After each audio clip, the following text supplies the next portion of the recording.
Hi, hello, and welcome to Mathematical 60.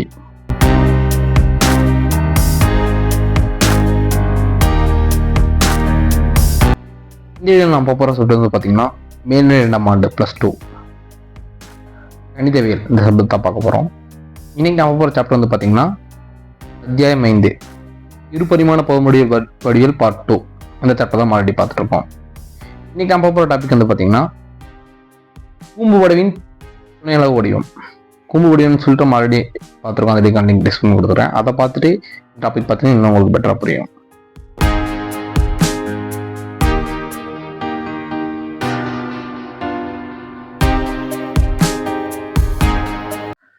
கூம்பு வடிவின் துணையளவு வடிவம் parametric form of conics. துணையளவு சமன்பாடுகள் parametric equations. First கூம்பு வடிவம்னு என்ன ஆல்ரெடி பார்த்துருக்கோம். அப்போ துணையளவு வடிவம்னா ஃபர்ஸ்ட் என்னன்னு சொல்லி பார்த்துக்கலாம். அதுக்கப்புறம் கூம்பு வடிவின் துணையளவு வடிவம் என்னன்னு சொல்லிட்டு நெக்ஸ்ட் இதில் பார்க்கும்போது இன்னும் பெட்டராக புரியும். ஸோ துணையளவு சமன்பாடுகள் பாராமெட்ரிக் ஈக்குவேஷன்ஸ்லாம் எஃப் ஆஃப் டி மற்றும் ஜி ஆஃப் டி என்பன டீயின் சார்புகள் எனில், அதாவது பார்த்தீங்கன்னா எஃப் டிஏ சார்ந்திருக்கு, அதே மாதிரி ஜியும் டிஏ சார்ந்திருக்கு. அதாவது எஃப் ஆஃப் டி மற்றும் ஜி ஆஃப் டி டீயின் சார்புகள் எனில், அதாவது அந்த டீயோட சார்புகளாக இருந்துச்சுன்னா X equal to F of T மற்றும் Y equal to F of T என்ற சமன்பாடு இரண்டு சேர்ந்து தளத்தில் ஒரே வளைவரை உருவாக்கும். அதாவது வந்து பார்த்தீங்கன்னா ஸோ இந்த டீங்கிற சார்பு டிபெண்ட் பண்ணி இருக்கும்போது X equal to F of T மற்றும் G equal to Y equal to G of T என்ற சமன்பாடு இரண்டு ஒரே தளத்தில் வளைவை உருவாக்கும். பொதுவாக டி ஒரு தனித்த மாறியாகும். இங்கு இது ஒரு துணையாக எனப்படும். அதாவது வந்து பார்த்தீங்கன்னா இந்த எக்ஸோட வேல்யூ அந்த ஒயோட வேல்யூ இந்த டியை டிபெண்ட் பண்ணி இருக்கு. ஸோ அதை டிபெண்ட் பண்ணி இருக்கிற அந்த மாதிரி டிபெண்ட் பண்ணி இருந்துச்சுன்னா ஒரு துணை அந்த மாதிரி இருக்கிற டிபெண்ட் இருக்கிறத வந்து துணையலகம் சொல்றாங்க. ஒரு வளைவரை இந்த முறையில் குறிப்பிடுவதை துணையல சமன்பாடுகள் அறியப்படுகிறது. அதாவது ஒரு வளைவரைனா வந்து பார்த்தீங்கன்னா இந்த பேரபோலா ஹைப்பர்போலா பார்த்தீங்கன்னா அந்த மாதிரி இருக்கிறது வந்து பார்த்தீங்கன்னா இந்த எக்ஸ் ஈக்குவல் ஒரு ஈக்குவேஷன் மென்ஷன் பண்ணாங்கன்னா அந்த மாதிரி, அதாவது ஏதாவது தேர்ட் வேல்யூஸ் டிபெண்ட் பண்ணி இங்கே டீன் கொடுத்துருக்காங்க. ஃபார் எக்ஸாம்பிள் தீட்டான்னு கொடுத்து மென்ஷன் பண்ணுவாங்க, காஸ்டா சைன் தீட்டான்னு சொல்லி அந்த மாதிரி கொடுத்தாலும் அதை துணையல சமன்பாடுன்னு சொல்றாங்க. டீயின் முக்கிய பொருள் காலத்தை குறிப்பது. ஸோ இந்த டி வந்து பார்த்தீங்கன்னா டைம் டிபெண்ட் பண்ணி இருக்கு. இந்த விளக்கத்தில் X equal to F of T மற்றும் Y equal to G of T என்ற சமன்பாடுகள் ஒரு குறிப்பிட்ட நேரம் டியில் ஒரு பொருள் நிலை குறிக்கின்றன. ஸோ அவங்களுக்கு சொல்றாங்க பார்த்தீங்கன்னா இந்த டீங்கிறது வந்து பார்த்தீங்கன்னா இந்த எக்ஸ் ஒய்யோட வெளியிருந்தோம்னா குறிப்பிட்ட நேரத்தில் டீங்கிற ஒரு பொருள் வந்து குறிக்குதுன்னு சொல்லியிருக்காங்க. சுருக்கமாக எக்ஸ் மற்றும் ஒய் மதிப்புகளை ஒரு மூன்றாவது மாறி போல, ஃபார் எக்ஸாம்பிள் வந்து பார்த்தீங்கன்னா X equal to 1 Y equal to 2 சொல்லி நம்ம நேரம் நம்பர் கொடுக்காம மூன்றாவது மாறி, அதாவது இந்த டீங்கிற மாறி X equal to A cos theta sine theta அந்த மாதிரி மூன்றாவது மாறி தீட்டாங்கிறது ஒரு மூன்றாவது மாறி அதை பொறுத்து கொடுத்தோம்னா அது துணையலகு சமன்பாடுன்னு சொல்லுவாங்க. இந்த மூன்றாவது மாறி துணையலகு, அதாவது அந்த மாறி வந்து துணையலகுன்னு சொல்லுவாங்க, அந்த ஈக்குவேஷன் துணையலகு சமன்பாடுன்னு சொல்லுவாங்க. ஒரு துணையலகு எப்போதும் டீயாக இருக்க வேண்டியது இல்லை. ஸோ டீயை பயன்படுத்தி ஒரு வழக்கு என்றாலும் வேறு மாறிலையும் பயன்படுத்தலாம்.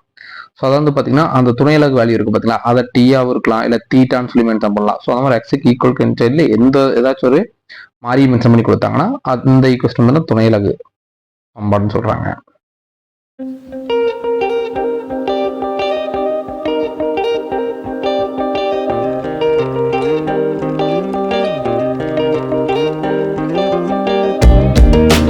X square plus Y square equal to A square என்ற வட்டத்தின் துணையலகு வடிவம். ஸோ நமக்கு வட்டத்தோட சம்பளம் ஆல்ரெடி தெரியும், வட்டாங்க டாபிக் பார்த்துருக்கோம். அந்த விட பாட்டு இந்த விட பார்த்தீங்கன்னா தெரியும் இந்த ஈக்குவேஷன் அப்படின்னு சொல்லிட்டு. So parametric form of the circle X square plus Y square equal to A square. So first ஒரு சர்க்கிள் போட்டுக்கிறோம். எக்ஸ் ஒய் என்பது X square plus Y square A square வட்டத்தின் இதில் எதிர்மறை ஒரு பிளேன்க. ஸோ இந்த மாதிரி எக்ஸ் ஸ்கொயர் இந்த ஈக்குவேஷன் வந்துச்சுன்னா அந்த வட்டம் இந்த மாதிரி தான் ஃபார்ம் ஆகும். இது எக்ஸ் எக்ஸ் ஒய் எக்ஸ்ன்னு சொல்லிட்டு அது ஏ ஸ்கொயருங்கிற ஆரம் கொடுத்ததுனால ஒரு பாயிண்ட் பிங்கிறது ஒரு பாயிண்ட் நம்ம எடுத்துக்கிறோம். ஸோ அந்த பாயிண்ட் போது பி எக்ஸ் ஒய்ன்னு நம்மள ஒரு பாயிண்ட் எடுத்துக்கோ சர்க்கிள் மேலே. ஓபியை இணைத்து அது எக்ஸுடன் தீட்டா கோணத்தை உருவாக்கும் என்க. அதான் வந்து பார்த்தீங்கன்னா இந்த ஓங்கிறது பிங்க நம்ம எடுத்துக்கிற பாயிண்ட்டுக்கு லைன் போட்டிங்கன்னா அது தீட்டாங்கிற ஒரு கோணத்தை ஃபார்ம் பண்ணும்.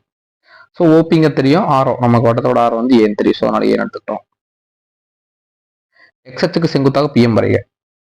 இந்த எக்ஸ் ஆக்சிஸ் இதுக்கு செங்குத்தாக வந்து பிஎம்னா பிங்கிற பாயிண்ட்டுக்கு பர்பெண்டிகுலர் லைன் வரையாங்க.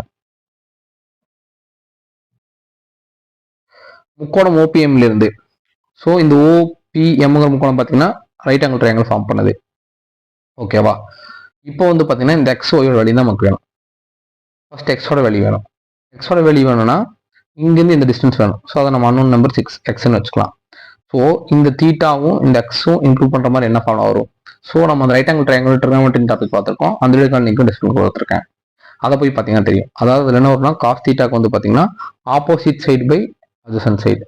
ஸோ இங்கே ஆங்கிளுக்கு ஆப்போசிட் சைடு என்னவா சைடு இருக்கு? ஓஎம். ஸோ ஓஎம்க்கு பதில் நம்ம என்ன எடுத்துருக்கு? எக்ஸு. அதனால எக்ஸு, ஓகேங்களா? So X adjacent by opposite side by hypotenuse. Hypotenuse வந்து பார்த்தீங்கன்னா ஏ, அதாவது ஆரம் தான். ஓகேவா? X divide by A. So இப்போ காஸ் தீட்டா கூட எக்ஸ் டிவைட் பை ஏ இங்கே வரும்போது என்ன ஆகுதுன்னா A into cos theta X. அதாவது ஓஎம்ங்கிறது வந்து பார்த்தீங்கன்னா நம்ம எக்ஸ் எடுத்துக்கலாம், எக்ஸ் ஒய். ஸோ இப்போ அதே மாதிரி வந்து பார்த்தீங்கன்னா இந்த வேல்யூ வேணும். அப்போ நமக்கு எதாவது இருக்கணும் சைன் தீட்டா. ஸோ அதாவது பர்பண்டிகுலர் லைன் இருக்கணும், ஆப்போசிட் சைடு வேணும். ஸோ சைன் தீட்டா எடுத்தீங்கன்னா ஆப்போசிட் பை ஹைப்போடெனியூஸ். ஆப்போசிட் என்ன? பிஎம். பிஎம்க்கு பதில் நம்ம ஒய்னு எடுத்துக்கலாம். ஸோ ஒய் டிவைட் பை ஏன்னு வரும். ஸோ ஏ இங்கே போய் மட்டும் பண்ணும்போது sign தீட்டாவோட A into sine theta. இது நாங்கள் ட்ரிகோனோமெட்ரி டாபிக் பார்த்தீங்கன்னா உங்களுக்கு இன்னும் ஈஸியாக புரியும். ஸோ எக்ஸோட வழி ஏ காஸ் தீட்டா, ஒயோட வழி ஏ சைன் தீட்டா. ஸோ நம்ம ப்ரீவியஸ் ஸ்லைடில் பார்த்தோம் பார்த்தீங்களா? அதாவது எக்ஸோட வழி ஏதாச்சும் ஒரு மாறி வச்சு இங்கேயும் தீட்டாங்கிற மாதிரி வந்திருக்கா, அதை வச்சு டிஃபைன் பண்ணாங்கன்னா அது என்ன? துணையல் வடிவம். ஸோ சர்க்கிளோட துணையல் வடிவம் X equal to A cos theta, Y equal to A sine theta. இதனால் வட்டத்தின் மீது உள்ள ஏதேனும் ஒரு புள்ளி. ஸோ எக்ஸுக்கு பதிலாக ஏ காஸ் தீட்டா, ஒய்க்கு பதிலாக ஏ சைன் தீட்டா. மேலும் x equal to A cos theta, Y equal to A sine theta, 0 less not equal to theta less not equal 2π. ஏன்னா இந்த 360ங்கிறது தான் இந்த சர்க்கிள். ஓகேவா? அதனால 0க்கும் 360க்குள்ள தான் இந்த தீட்டாவோட வேல்யூ இருக்கும். அதாங்க தீட்டாவில் மென்ஷன் பண்ணியிருக்காங்க. ஸோ பையனா நமக்கு தெரியும் 180ன்னு சொல்லிட்டு. என்னன்னா X square plus Y square equal to A square என்ற வட்டத்தின் துணையல் சமன்பாடுகள். ஸோ அப்போ இந்த எக்ஸ் ஒய்ங்கிறது இந்த வட்டத்தோட துணையல் சமன்பாடு.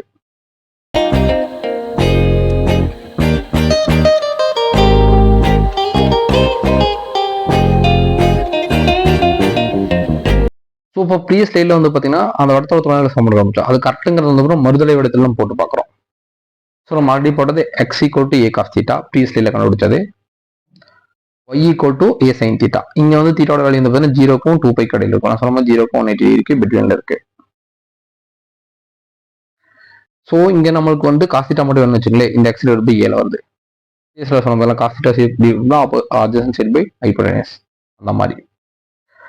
அதே மாதிரி வந்து பார்த்தீங்கன்னா சைன் தீட்டா இந்த ஏ கொண்டு வந்து ஒய் டிவைட் பை ஏ. இது ஈக்குவேஷன் 1, இது ஈக்குவேஷன் 2 வச்சுக்கோங்க. வர்க்கப்படுத்தி கூட்ட, அதாவது ஈக்குவேஷன் 1ஐயும் இந்த 2ஐயும் வர்க்கப்படுத்தி கூட்டணும். வர்க்கப்படுத்தணும் 2 ஸ்கொயர் பண்ணணும்.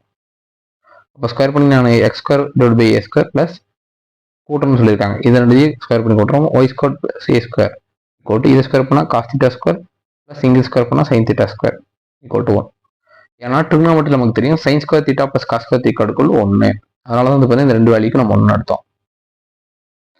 ஸோ எனவே அதாவது பார்த்தீங்கன்னா இந்த ஏ ஸ்கொயர் வந்து பார்த்தீங்கன்னா 1 இருக்கும்போது 2க்கும் காமனாக எடுக்கும்போது என்ன ஆகும்னா X square plus Y square, இந்த ஏ ஸ்கொயர் இங்கே போகும்போது இங்கே 1 மட்டும் ஏ ஸ்கொயர் ஆயிரும். அப்போ X square plus Y square equal to A square என்ற சமன்பாடு மையம் 0,0 ஆரம் 6 அளவுகள் கொண்ட வட்டத்தை தரும். ஸோ இப்போ நம்ம ப்ரீவியஸ்ல எடுத்து பார்த்தா அந்த வட்டத்தோட ஈக்குவேஷன் கிடைச்சிருச்சா? ஸோ அப்போ நம்ம எடுத்திருக்க வேல்யூ துணையோடையும் கரெக்ட் தான். ஸோ அதில் மறுதலை விடவும் ப்ரூவ் பண்ணிட்டோம்.